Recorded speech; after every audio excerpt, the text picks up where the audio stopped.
আসসালামু আলাইকুম। আজ ১৭ই অক্টোবর ২০২৫ শুক্রবার।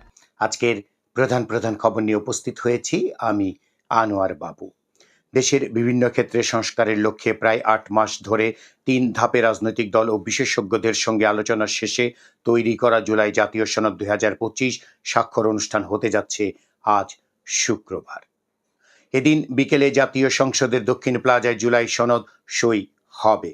প্রধান উপদেষ্টা অধ্যাপক ডক্টর মোহাম্মদ ইউনূস, জাতীয় ঐকমত্য কমিশনের সহসভাপতি ও সদস্যরা এবং রাজনৈতিক দলগুলোর ২ জন করে প্রতিনিধি এই সনদে সই করবেন। গত বছরের আগস্টে অন্তর্বর্তী সরকার দায়িত্ব নেওয়ার পর রাষ্ট্রের বিভিন্ন ক্ষেত্রে সংস্কারের উদ্যোগ নেয়।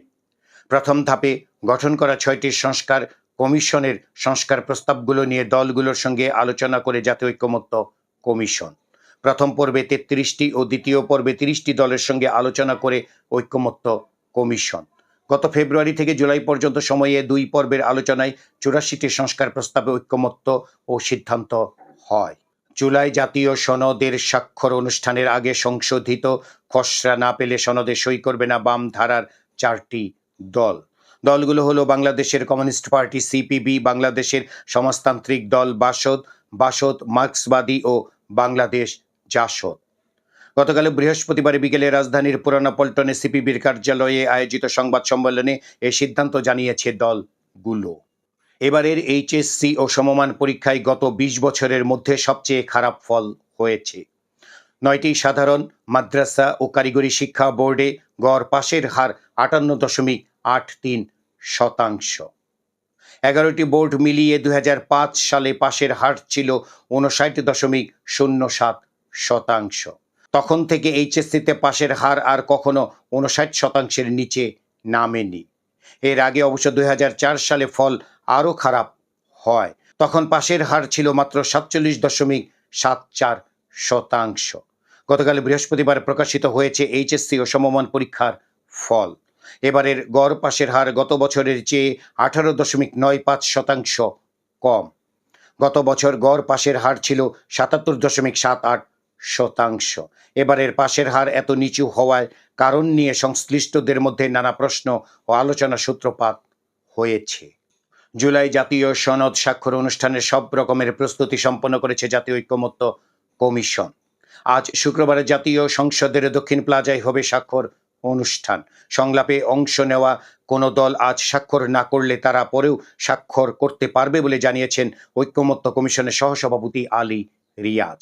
রাজধানীর মিরপুরের রূপনগরের শিয়ালবাড়িতে রাসায়নিকের গুদাম থেকে ছড়ানো আগুন গতকাল বৃহস্পতিবার তৃতীয় দিনেও পুরো নেভাতে পারেনি ফায়ার সার্ভিস। গুদামের ভেতরে গতকালও ৩বার বিস্ফোরণের শব্দ হয়েছে। ফায়ার সার্ভিস এলাকাটিকে বিপজ্জনক ঘোষণা করেছে। এলাকার সব কারখানা বন্ধ রয়েছে। ৭ সদস্যের একটি তদন্ত কমিটি গঠন করেছে ফায়ার সার্ভিস। গুদামের পাশের ৪তলা ভবনের পোশাক কারখানা থেকে উদ্ধার করা সব মরদেহের ময়না তদন্ত ও ডিএনএ নমুনা সংগ্রহ সম্পন্ন হয়েছে। শারীরিক পরীক্ষা নিরীক্ষার জন্য রাজধানীর এভারকেয়ার হাসপাতালে ভর্তি করা হয়েছে বিএনপির চেয়ারপারসন খালেদা জিয়াকে। বুধবার মধ্যরাতে এ তথ্য জানান খালেদা জিয়ার ব্যক্তিগত চিকিৎসক AZM জাহিদ হোসেন। বৈষম্য বিরোধী ছাত্র আন্দোলন চলাকালে সারা দেশে মানবতা বিরোধী অপরাধের দায়ে ক্ষমতাচ্যুত প্রধানমন্ত্রী শেখ হাসিনা ও সাবেক স্বরাষ্ট্রমন্ত্রী আসাদুজ্জামান খান কামালের মৃত্যুদণ্ড দাবি করেছেন চিফ প্রসিকিউটর মোহাম্মদ তাজুল ইসলাম।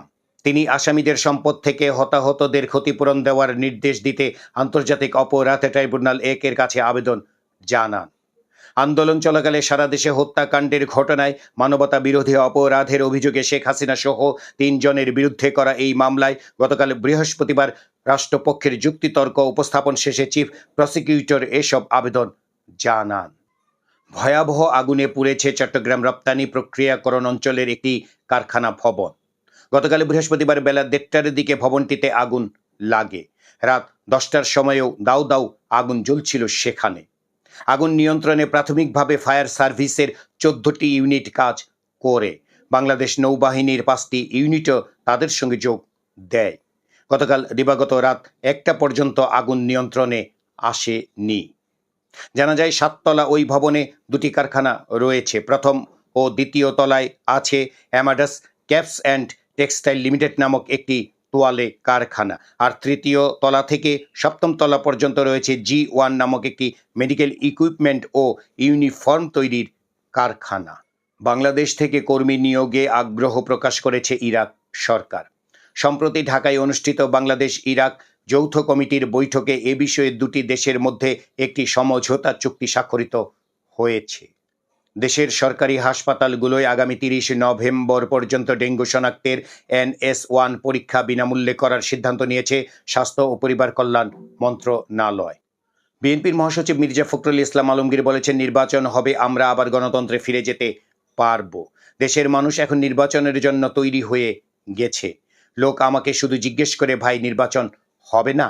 গতকাল বৃহস্পতিবার সন্ধ্যায় ঠাকুরগাঁওয়ের রানী শঙ্কেল উপজেলার শিবদিঘি এলাকায় এক পথসভায় প্রধান অতিথির বক্তব্যে তিনি এসব কথা বলেন। আজ 17 অক্টোবর শুক্রবার আধ্যাত্মিক সাধক বাউল সম্রাট লালন ফকিরের 135তম তিরোধান দিবস। এবছরই প্রথম এই আয়োজন হবে রাষ্ট্রীয়ভাবে। এ উপলক্ষে কুষ্টিয়ার কুমারখালীর ছেউরিয়ায় আখড়াবাড়িতে 3 দিনব্যাপী আলোচনা সভা ও লালন মেলার আয়োজন করা হয়েছে। ইতোমধ্যে সব প্রস্তুতি সম্পন্ন করেছেন আয়োজকেরা। উৎসবকে ঘিরে লালন শাহের আখড়াবাড়িতে সাধু, গুরু আর ভক্তদের পদচারণে মুখর পুরো এলাকা। আগের ঘোষণা অনুযায়ী হজ যাত্রী নিবন্ধনের সময় গতকাল বৃহস্পতিবার মধ্যরাতে শেষ হওয়ার কথা থাকলেও পরবর্তী ঘোষণা না দেওয়া পর্যন্ত এই কার্যক্রম চলবে বলে হজ এজেন্সির কর্মকর্তারা জানিয়েছেন। তিস্তা মহাপরিকল্পনা দ্রুত বাস্তবায়নের দাবিতে তিস্তা নদী পারে মশাল প্রজ্বালন করেছে হাজারো মানুষ। গতকাল বৃহস্পতিবার সন্ধ্যায় রংপুর বিভাগের 5 জেলা কুড়িগ্রাম, গাইবান্ধা, লালমনিরহাট, রংপুর ও নীলফামারীতে একযোগে এই কর্মসূচি পালন করে তিস্তা নদী রক্ষা আন্দোলন কমিটি। চাঁপাইনবাবগঞ্জের নাচলে বিএনপির 2 পক্ষের সংঘর্ষে গুরুতর আহত 2 কর্মীর মৃত্যু হয়েছে, তারা সহোদর। রাজশাহী মেডিকেল কলেজ হাসপাতালে চিকিৎসাধীন অবস্থায় বুধবার সন্ধ্যায় তারা মারা যান। এর আগে গত মঙ্গলবার দুপুরে ওই সংঘর্ষের ঘটনা ঘটে। সংঘর্ষ ও প্রাণহানির ঘটনায় এ পর্যন্ত 3টি মামলা হয়েছে। সংঘর্ষের ঘটনায় এক আসামির জামাতাকে ধরে পুলিশে সোপর্দ করেছে স্থানীয় লোকজন। ভারতের ত্রিপুরা রাজ্যের খোয়াই এলাকায় 3 বাংলাদেশিকে কুপিয়ে ও তীর মেরে হত্যার অভিযোগ উঠেছে। গত বুধবার রাত 10টার দিকে বর্ডার গার্ড বাংলাদেশের পক্ষ থেকে নিহত ব্যক্তিদের পরিচয় শনাক্ত করা হয়।